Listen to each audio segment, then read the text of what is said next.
Okay అండి. మరి అమూల్యమైన మాటలు, ముఖ్యంగా సరైనను ఉద్దేశించి చెప్పబడినటువంటి మాటలు ఈ భూమి మీద ఉన్నటువంటి ప్రతి ఒక్కరికి అవసరమైన విందామా? సరే, ఏమైనప్పటికీ కార్యక్రమం మనందరికీ తెలిసినటువంటిదే. అయితే ఈ సందర్భంగా దేవుని యొక్క మాటలు వినిపించడానికి ఇటువంటి వారు ఏమైనా వింటారేమో తప్ప గృహస్థుడికి వినేటువంటి, ఎందుకంటే వారికి ఉన్నటువంటి తొందరపాటు, బంధువులను చక్కబెట్టడం, వచ్చినటువంటి వారిని చూడడం, నెక్స్ట్ ఇంకా ఎన్నో భయం లోపల అన్ని ఉండటం వల్ల మనసు పెట్టకపోవచ్చు దేవుని వాక్యం మీద. కానీ వినే అవకాశం ఉంది. దేవుని యొక్క మాటలు కొద్ది నిమిషాలు విందామండి.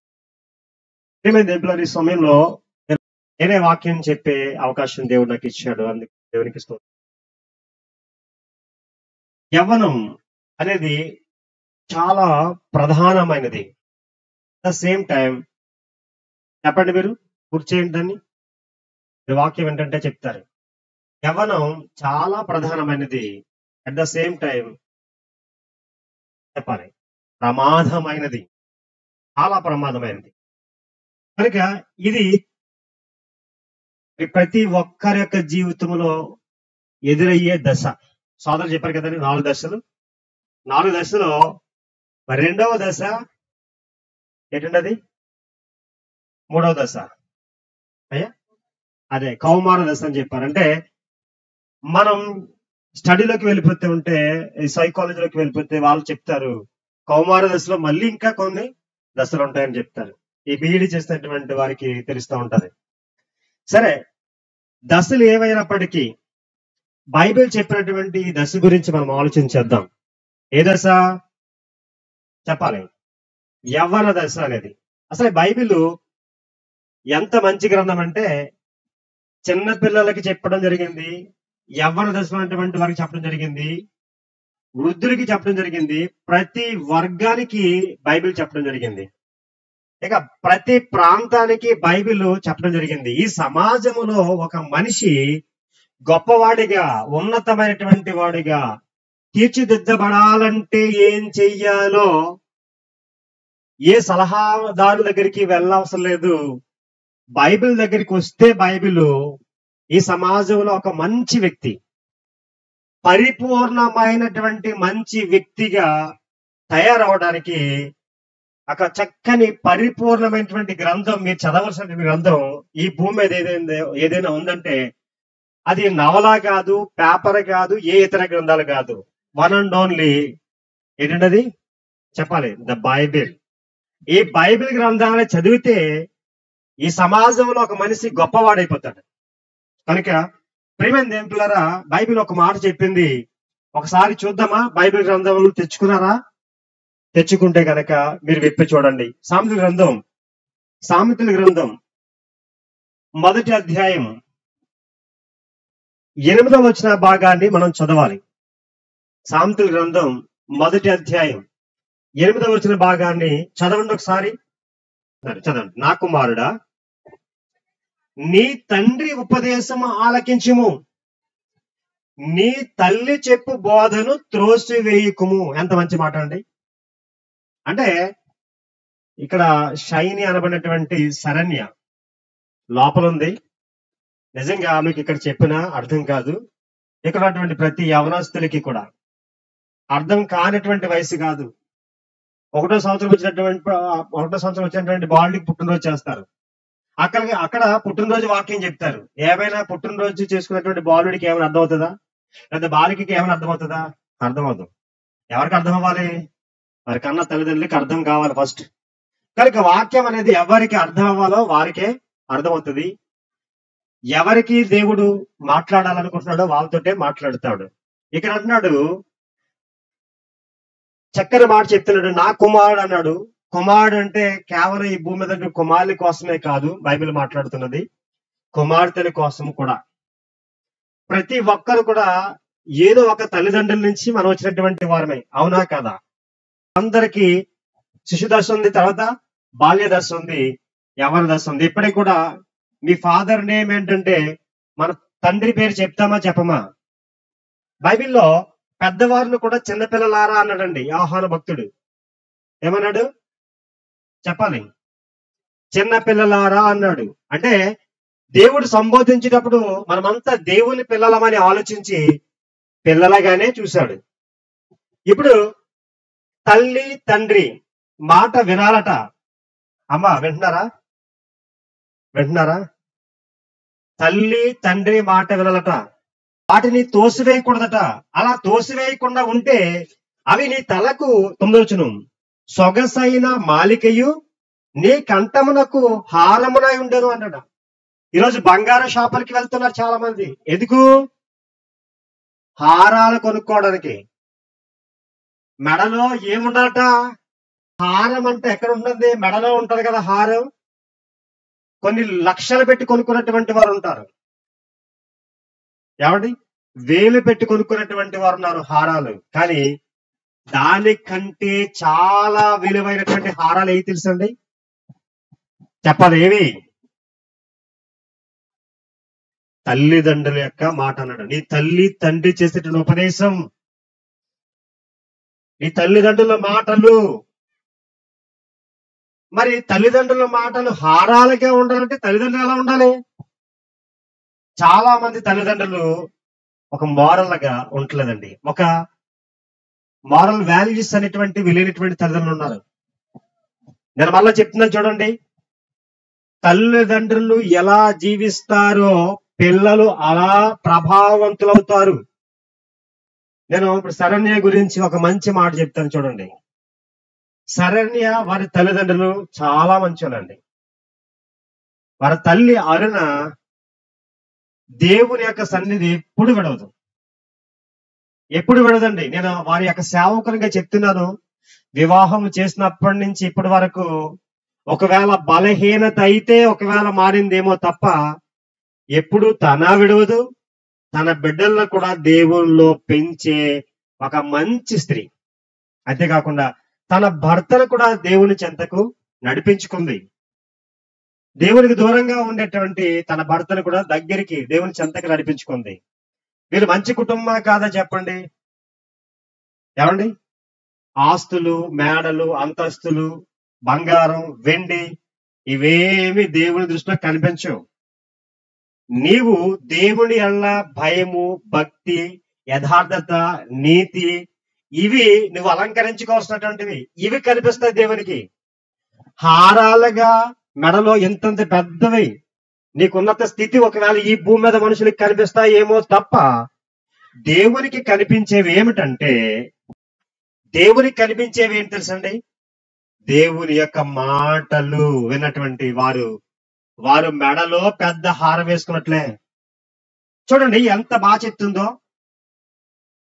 ఈరోజు ఒక మనిషిపై ఎవరి స్థితిలో ఉన్నప్పటికీ కానీ, బాల్య స్థితిలో కానీ ఒక మనిషిపై ప్రభావం చూపేవి 4 ప్రాముఖ్యమైన ఉన్నవి. ఒకటి తల్లిదండ్రులు. మర్చిపోకండి, తల్లిదండ్రులు ప్రారంభ పాఠశాల వాళ్ళే, ప్రారంభ ఉపాధ్యాయులు వాళ్ళే. ఎవరంటే తల్లిదండ్రులే. అందుగురించే దేవుడు చెప్పాడు, నీ తల్లి మాటను, తల్లి తండ్రి మాటను మనం వినాలి. అవి మనకి సొగసైన మాలిక, కంఠమునకు హారమది. కనుక తల్లిదండ్రులు ప్రథమ పాఠశాల. ఇక్కడ ఫస్ట్ గుండా నేర్పిస్తుంది అమ్మ అని నేర్పిస్తుంది. అది జీవితాంతం అమ్మ అంటాడు. స్కూల్లోకి వెళ్ళిన తర్వాత నేర్పిస్తాడు. అది జీవితాంతం అతను గుర్తించుకుంటాడు. మొట్టమొదటిది ఎవరంటే, మొట్టమొదట పిల్లలపై ప్రభావం చూపించేది తల్లిదండ్రులు. ఇప్పుడు తల్లిదండ్రులు ఎలా జీవిస్తున్నారో ఒకసారి ఆలోచించేయండి. తల్లి తండ్రి భయము భక్తితో జీవిస్తే ఏమీ చూసుకోకర్లేదండి. వాళ్ళ పిల్లలు ఆటోమేటిక్ గా దేవుని యెడల భయం కలిగి ఉంటారు. వారి బైబిల్ చదువుతుంటే వాళ్ళ పిల్లలు చదువుతూ ఉంటారు. మొన్న వాట్సాప్ లో చూశాను, అది యూట్యూబ్ లో వాళ్ళ తల్లి తండ్రి మొబైల్ పట్టుకుని చూస్తున్నారు. చెరువు కూర్చులుండి వాళ్ళ కుమారుడు కూడా మొబైల్ చూస్తున్నాడు. వాళ్ళు ఏం చేశారంటే తర్వాత ఆలోచన చేసి వాళ్ళ మొబైల్ ప్రక్కన పెట్టేసి బుక్ పట్టు తెచ్చుకున్నారు. ఆ పుస్తకం పట్టుకుని చదువుతున్నారు. చిన్న పిల్లాడు వెంటనే ఆ మొబైల్ ప్రక్కన పెట్టేశాడు. ఇప్పుడు పుస్తకం పట్టుకొచ్చి చదువుతున్నాడు. అర్థమవుతుందా? అంటే మొట్టమొదట ప్రభావవంతులు పిల్లలపై ఎవరు అని ఆలోచన చేస్తే తల్లిదండ్రులు. ఈరోజు తల్లిదండ్రులు బిడ్డలకు మోరల్ గా ఉండలేదు. భర్త వేరుగా తన మాట ఉంటుంది, భార్య వేరే మాట వేరైపోతుంది. వీరిద్దరూ కలిసి ఉండట్లేదు దాంపత్య జీవితంలో. ఒకరి మాట ఒకరికి పొసగట్లేదు. మరి విరోధంగా విభేదంగా ఉంటే ఆ ప్రభావం పిల్లలపై పడదా చెప్పండి. ప్రియమైన దేవుని ఆలోచన చేయండి. తల్లి తండ్రి ఎలా జీవిస్తారో మీ బిడ్డలు వారి జీవితాలు కూడా బాగుంటాయి.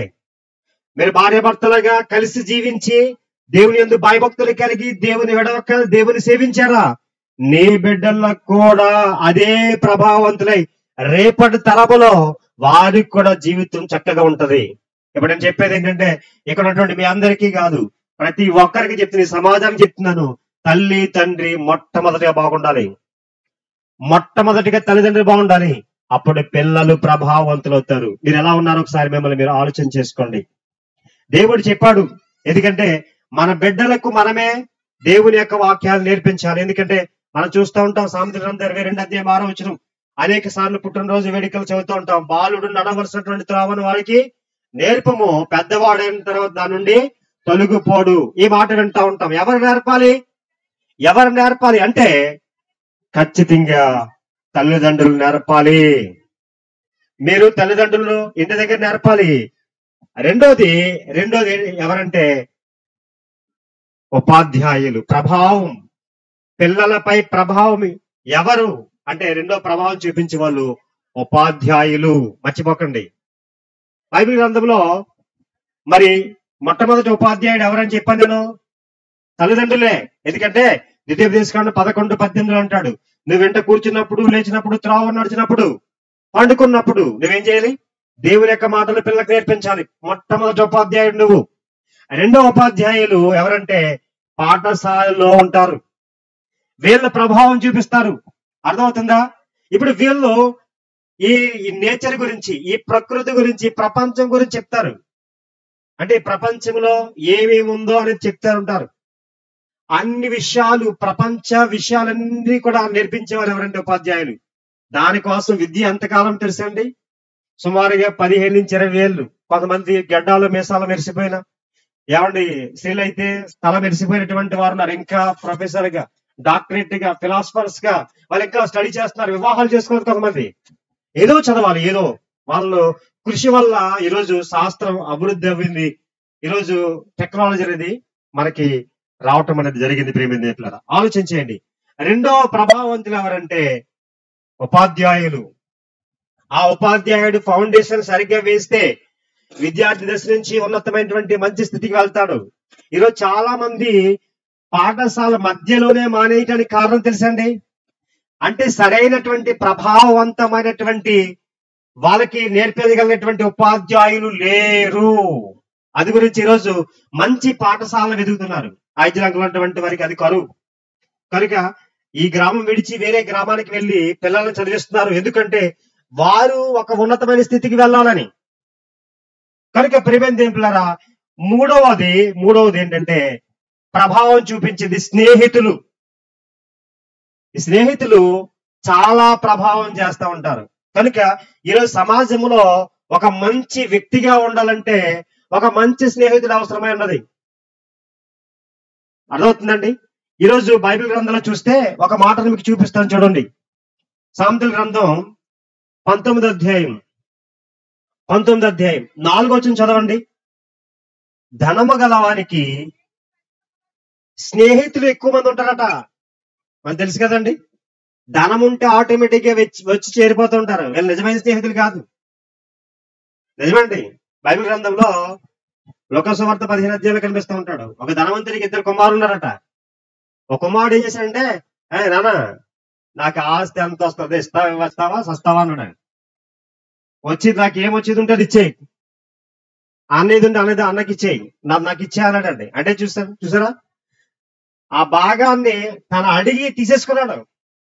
తీసేసుకున్న తర్వాత ఏం చేశాడండి? దానితో దుర్వ్యాపారం చేశాడట. ఏం చేశాడండి? డబ్బు ఉండేసరికి చాలా మంది స్నేహితులు వస్తూ ఉంటారు.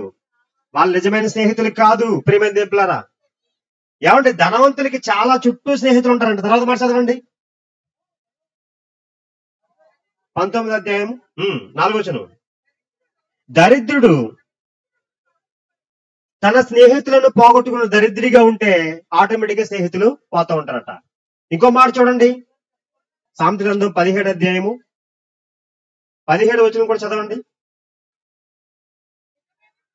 నిజమైన స్నేహితుడు విడువక ప్రేమించును, దుర్దశలో అట్టివాడు సహోదరుడిగా ఉండను. నిజమైన స్నేహితుడు అక్కడ ఉంటాడంట.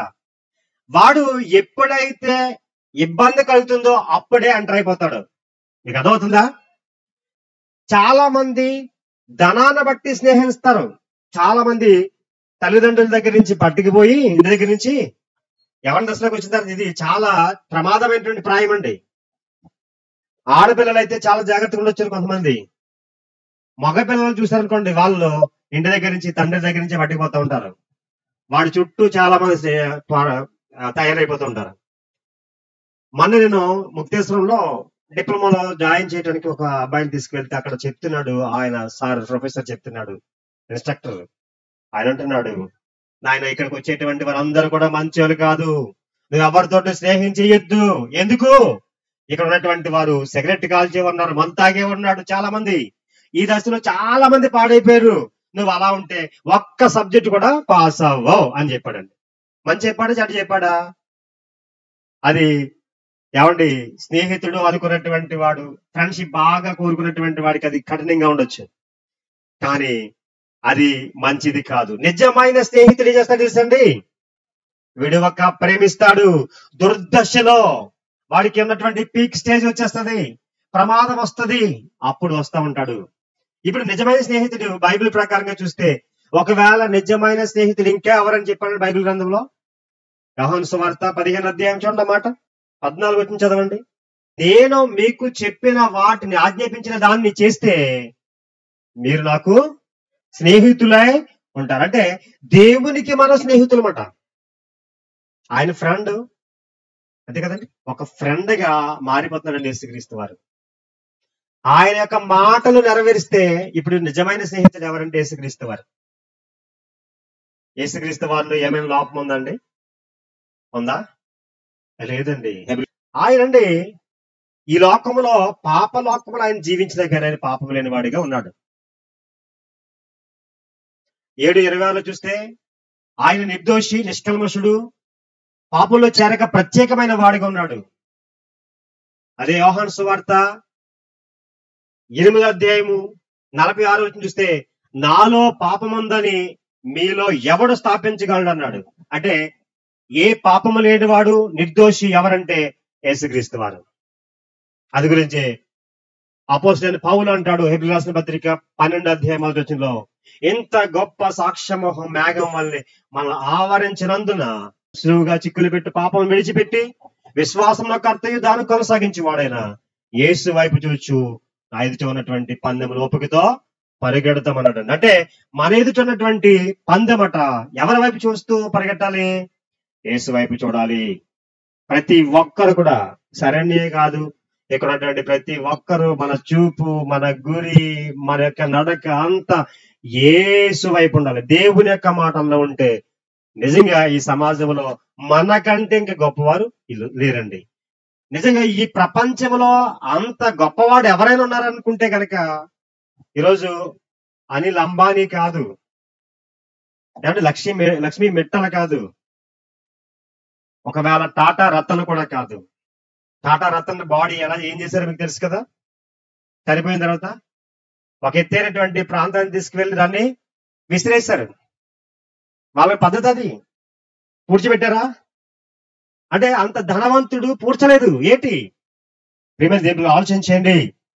ఈ సమాజంలో క్రైస్తవునికి ఉన్నటువంటి ఘనత ఇంకెవ్వరికి లేదు. క్రీస్తుని వెంబడించిన వాడు, క్రీస్తు వాక్యాన్ని, క్రీస్తు యొక్క బాటలు నడిచినటువంటి వారు ఏ ప్రాయంలో ఎలా జీవించాలో బైబిల్ చాలా చెప్పిందండి ప్రియమైన దేవులారా. కనుక ఇక్కడ ఆలోచన చేసింది మనం చేస్తున్నాం. 1 తల్లిదండ్రులు, 2 ఉపాధ్యాయులు, 3 ఎవరండి? స్నేహితులు. 4 ఏమండి? మన పరిసరాలు, టీవీ. లేకపోతే ఇంకేమనుకుంటారు? సెల్ ఫోన్ అనుకుంటారు, ఏదైనా సరే. మన చుట్టూ ఉన్నటువంటి పరిసరాలు చాలా ప్రభావితం చేస్తాయండి మనిషిపై. దాన్ని ఎలాగా మీరు గమనించారని నన్ను అడగొచ్చు. నా కుమార్తె చిన్నది ఇదిగో ఎదురు కూర్చుంది. నా కుమార్తె పక్కింటికి వెళ్ళి ఒక కొత్త విషయాన్ని తెస్తా ఉంటది. ఏం కొత్త విషయాన్ని? కావండి, ఏం కొత్త విషయం తెస్తా తెలుసండి? వాళ్ళు ఎలా చేస్తున్నారో అదే చేస్తూ ఉంటది. అలా ఎలా ఏడ్చారో అలా ఏడుస్తూ ఉంటది. వాళ్ళు ఎలా మాట్లాడారో అలా మాట్లాడుతూ ఉంటది. అంటే మీరు చూడండి, మేమేం చెప్పలే, కానీ ఆ చిన్న బిడ్డకి ఎక్కడ ప్రభావం జరిగిందంటే ఈ ప్రకృతి సమాజమే. ఇక రెండోది, వాళ్ళు చూస్తున్నటువంటి మొబైల్ వాళ్ళ చేతికి ఇవ్వండి. వాళ్ళ మొబైల్లో చూసినటువంటి విషయాలను చాలా ఈరోజు మన కళ్ళ ఎదుట వాళ్ళు ప్రదర్శన చేస్తున్నారు. అంటే ఈరోజు టెక్నాలజీ ఎక్కువ అయ్యే కొద్ది పాపం మరీ చేరువైపోయింది. మనిషి పాడైపోవడానికి మరీ దగ్గరైపోయింది. ప్రేమేంద్రులారా, ఆలోచన చేయండి. నేను ముగిస్తున్నాను. కనుక ఈరోజు సమాజం అతి బాగా పాడైపోవడానికి స్నేహితుల కంటే, ఏమండి, సమాజం కంటే అతి దగ్గరైనటువంటి సాధనం ఏదైనా ఉందంటే అది ఫోన్. కనుక ఫోన్ లో నెట్ బ్యాలెన్స్ వేసి మనకిస్తే, ఒకవేళ మనం ఏదైనా వాక్యం పెడితే అది 1 నిమిషం వాక్యం అయితే చూస్తారేమో గాని, ఒకవేళ అది 15 నిమిషాలు నిలువగలదైతే ఎవ్వరు దాన్ని చూడరు, దాన్ని టచ్ చేయరు. యూట్యూబ్ లో అలా ఎన్నో మెసేజ్లు ఉన్నాయి. ఎవరో అవసరమైనటువంటి వారు ఉన్నారు, వారి స్థితి సరిగా లేనటువంటి పరిస్థితిలో అప్పుడు దేవుని దగ్గరికి, వాక్యం దగ్గరికి రావచ్చేమో గాని, రోజు గనక 1 గంట లేదా అరగంట దేవుని యొక్క వాక్యం యూట్యూబ్ లో చూడరు. కానీ ఏం చూస్తారు చెప్పండి? జబర్దస్తి ప్రోగ్రాం చూడమంటే హాస్యం వెలిగిపోద్దండి. అన్ని డబల్ మీనింగ్స్ తో ఉన్నటువంటివి. ఇంకేం చూస్తారు? ఏయో రకరకాలైనటువంటివి, ఏమండి, ఈ సమాజాన్ని పాడు చేసేవి. ఇంకా మొబైల్ ఎక్కడ తీసుకెళ్తుంటే ఇంకా పాపానికి చేరుగా తీసుకెళ్లిపోతూ ఉంటది. నెట్లో నుంచి అతి సమీపముగా పాపానికి దగ్గరగా తీసుకువెళ్ళి అతి దగ్గర ఉన్నటువంటి సాధనం మొబైల్. కనుక ఈరోజు అది చాలా ప్రభావం చేస్తుంది. అది చాలా ఉపయోగం ఉందండి. బైబిల్లో ఏంటంటే, మొబైల్లో బైబిల్ ఉంది. మొబైల్లో ఎన్నో పాటలు ఉన్నాయండి, క్రైస్తవ పాటలు. మొబైల్లో ఎన్నో వాక్యాలు ఉన్నాయి. కానీ వాటి కంటే ఈ మనిషిని ఎక్కడ తీసుకెళ్తుందంటే, మనం మంచి వాక్యాన్ని చూడండి, అక్కడే యాడ్ వస్తూ ఉంటది. ఏదో వెంటనే అది చూడాలని ఆసక్తి చూపిస్తూ ఉంటది. అక్కడి నుంచి అలా వెళ్ళిపోతాం. కనుక ప్రియమైన ఈరోజు ఇవన్నిటికీ కారణం ఏంటంటే, ముఖ్యంగా నేనైనా, సేవకులైనా, శరణ్య అయినా, కూర్చున్న మీరైనా, వీటన్నిటికీ ముఖ్య కారణం మన యొక్క మనసును తిప్పేసేది ఒకటి ఉంది. దాన్ని నియంత్రించుకుంటే ఈ సమాజంలో మనం గొప్పవారమే. ఏం చెప్పండి? హృదయం. ఏం చెప్పండి? అది మన హృదయంలో, మన యొక్క మనిషిలో ఉన్నటువంటి సాధనం హృదయం. ఇర్మియా గ్రంథం 17:9 ప్రకారంగా అది ఏమండి, మోసకరమైనది, ఘోరమైన వ్యాధి గలది, దాన్ని గ్రహించేవాడు ఎవడు అన్నాడండి. గ్రహించలేడు. కనుక ఈరోజు వెంటనే మనసును తిప్పేసేది ఏదంటే హృదయం. పిల్లరా, ఆలోచన చేయండి.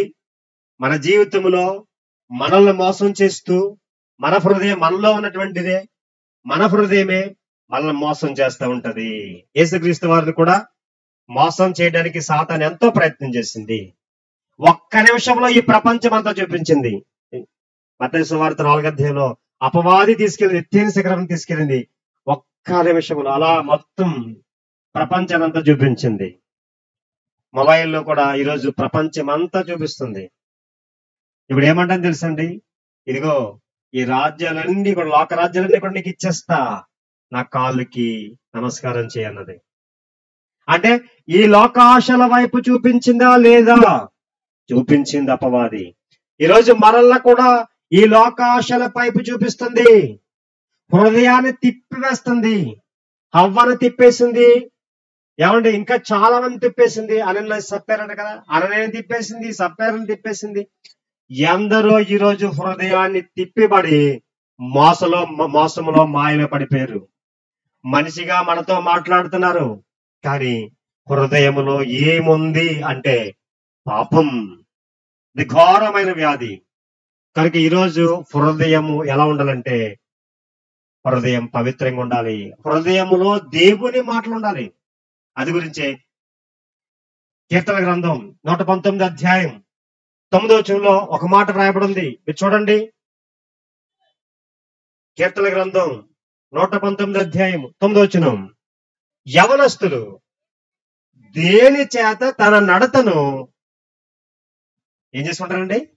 శుద్ధిపరుచుకుందురు అన్నాడండి. అంటే నడతను శుద్ధి చేసుకోవడానికి దేవుడు ఒక సూత్రం చెప్పాడు. యవనస్తులు, ఎందుకంటే ఈ ప్రాయం చాలా ప్రమాదమని చెప్పారు కదా.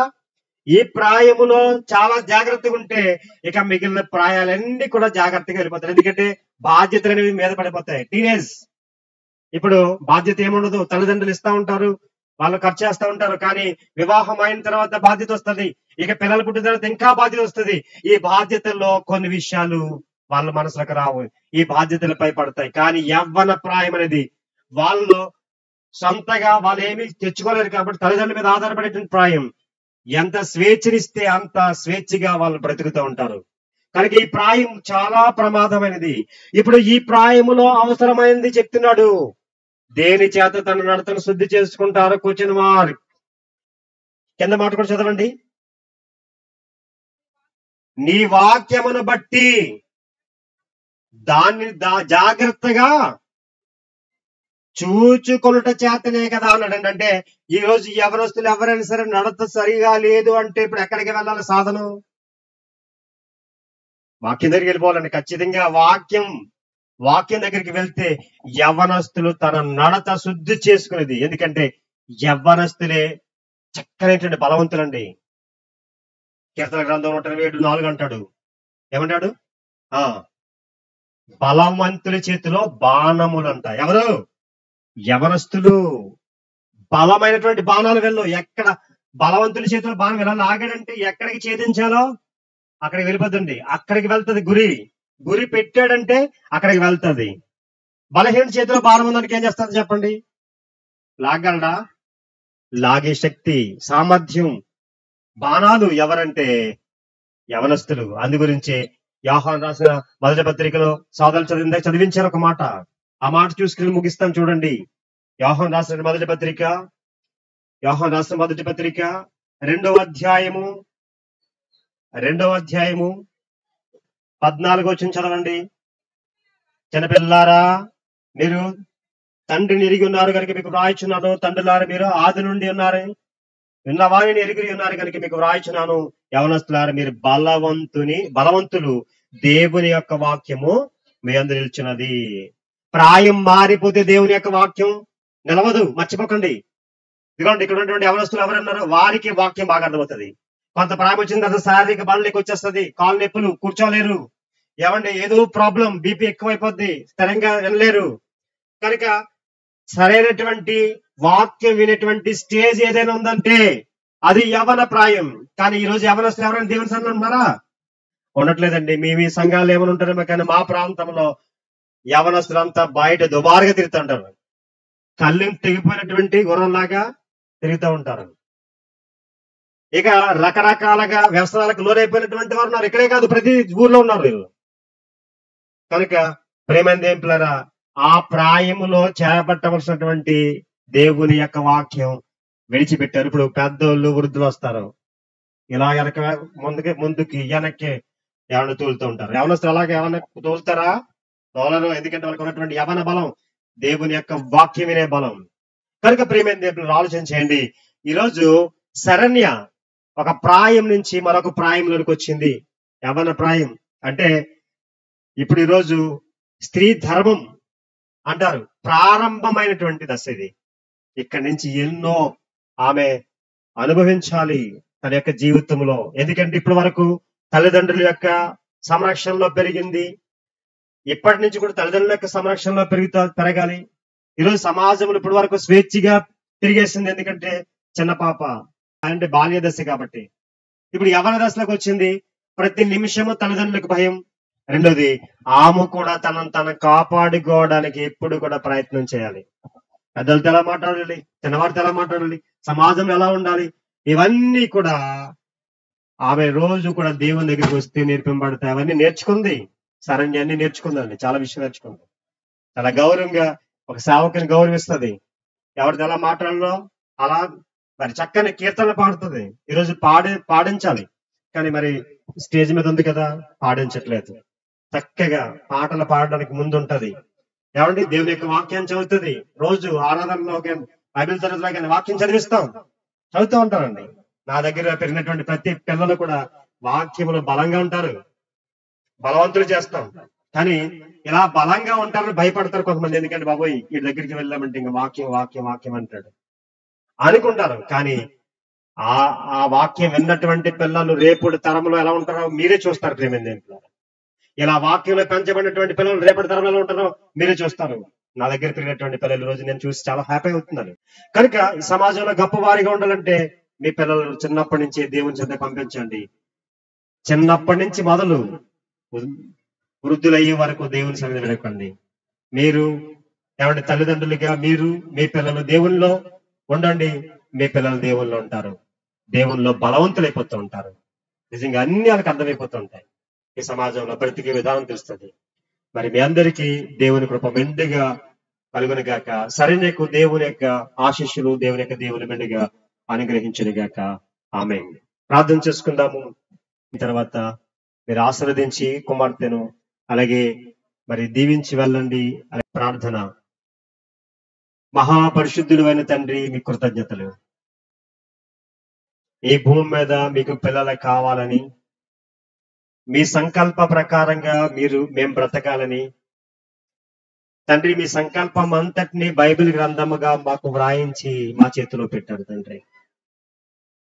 ప్రతి దశలో ప్రతి విషయంలో మేము వాటిని జ్ఞాపకం చేసుకునే అవకాశం మాకు ఇచ్చారు. స్తోత్రాలు తండ్రి. యవ్వన ప్రాయంలోకి వచ్చినటువంటి శరణ్య విషయమై మీరు వ్రాయించినటువంటి లేఖనాలను ఇంతవరకు ధ్యానించాం.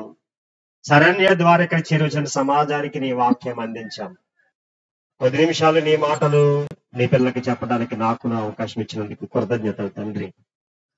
నాయన, నీ కుమార్తె శరణ్యను ఆశీర్వదించండి, బహుగా దీవించండి. ఇప్పటి వరకు కూడా నీ సన్నిధి మానలేదు, నీ చెంత చేరి నీ వాక్యం నేర్చుకుంటూనే ఉంది. మరి ఎవరి ప్రాయం వచ్చింది, నేను పెద్దనయ్యనటువంటి అహంకారం, అటువంటి దుష్ట ఆలోచనలు నీ కుమార్తె మధ్యలోకి రాకుండా ఇంకను ఇప్పటి నుంచి ఇంకా బలముగా యవ్వన ప్రాయంలో కూడా నీలో మరి నీ వాక్యంలో కొనసాగేటువంటి భాగ్యం దయచేయండి. తన చదువులో తోడుగా ఉండండి. తన కని పెంచినటువంటి తల్లిదండ్రులు ప్రసాద్, అరుణను ఆశీర్వదించండి తండ్రి. నాయన, మీ సన్నిధిలో ఎంతో ప్రార్థించారు ఈ మంచి వాతావరణంలో తన కుమార్తె ఫంక్షన్ జరగాలని. మా ప్రియులు ప్రార్థన విన్నారు, అలాగే సంఘం ప్రార్థన విన్నారు, మా ప్రార్థన విన్నారు. మంచి వాతావరణంలో ఈ కార్యక్రమం చేయడానికి మీరు కృప చూపించారు. మేమేమి ఇచ్చినా తండ్రి మీ రుణం తెచ్చలేను తండ్రి.